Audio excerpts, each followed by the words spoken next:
Francisco José de Oliveira Viana nasceu em 1883, numa fazenda em Saquarema, estado do Rio de Janeiro, e bacharelou-se em Direito em 1905, aos 22 anos, pela Faculdade Livre de Ciências Jurídicas e Sociais do Rio de Janeiro.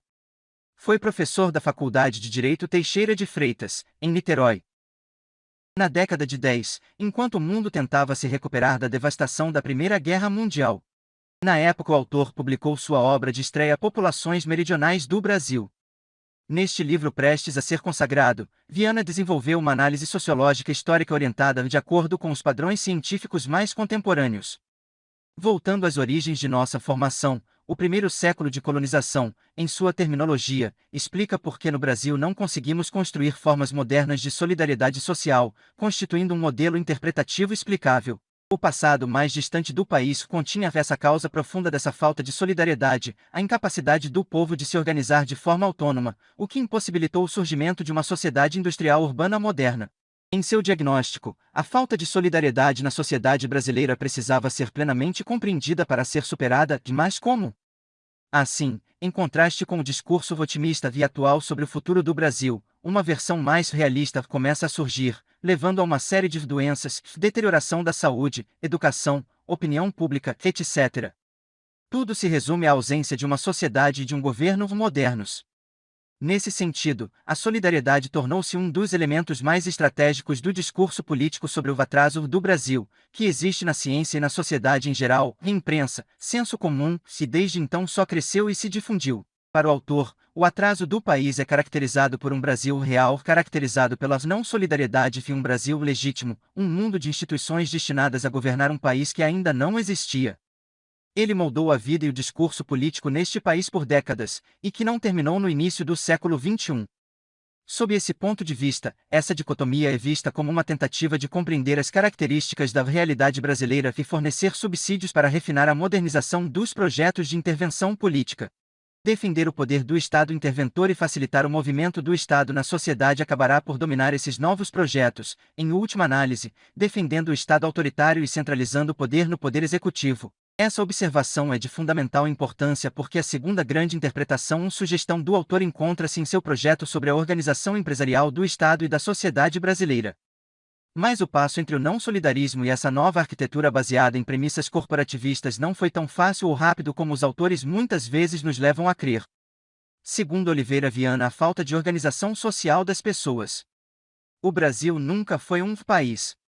Em seu longo desenvolvimento histórico, o espírito de solidariedade não se desenvolveu.